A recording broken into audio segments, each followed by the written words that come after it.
Isa po ang Community Tax Certificate o sedula sa mga karaniwang hinihingi sa atin sa mga transaksyon sa gobyerno.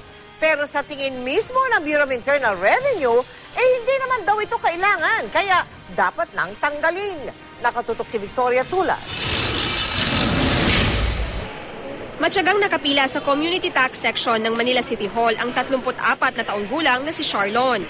Taon-taon dito raw siya kumukuha ng Community Tax Certificate o sedula. Sedula nire-request sa amin sa mga seaman sa PRC Professional Regulation Commission para sa bagong license namin. Ginagamit ang sedula sa iba't ibang transaksyon ng gobyerno tulad ng pag-a-apply ng business permit o lisensya o tuwing nag-a-apply ng trabaho. Pero kung si Bureau of Internal Revenue Commissioner Kim Henares ang tatanungin, hindi na kailangan ang mga sedula. Diba yung sedula is isang bagay na hindi na yan kailangan ngayon, no? Yung sedula na yan is Spanish era pa yan eh. Pag nag-notarize ka, di ba kailangan ng sedula dati? Ngayon pag nag-notarize ka, hindi pinapansin yung sedula eh. Dagdag ni Henares, kung mawawala ang sedula, mababawasan din daw ang red tape. Isa pang problemang masusolusyonan kung aalisin ito, ang pagdodoktor daw ng kita at hindi pagbabayad ng tamang buwis. Pero sa totoo lang, magkano ba nakokolekta nila? Kasi lahat naman yata na kumukuha ng sedula, nilalagay nila 5 pesos, 20 pesos. Meron bang taong makakamonitor niyan? Tatlong klase ang sedula, depende sa iyong kinikita. Ang Type A para sa mga unemployed at estudyante.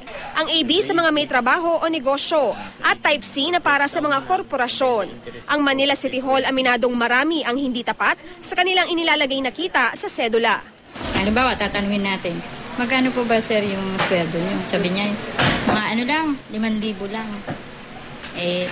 Kung wala silang dalang ITR, siyempre di namin sila mapipilit na sigurado ka to 5,000 sweldo mo.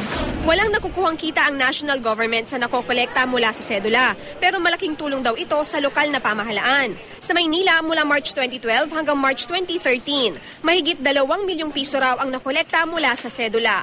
50% ng kita mula rito napupunta sa barangay, habang 50% naman sa City Hall.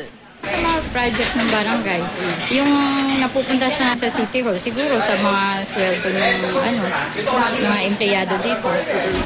Aminado rin ng mga lokal na pamahalaan na nagkalat din ang mga pekeng sedula. Kaya panukala ni Henares, maaaring gumawa ng panibagong uri ng community tax ang mga lokal na pamahalaan kung saan hindi sila madadaya.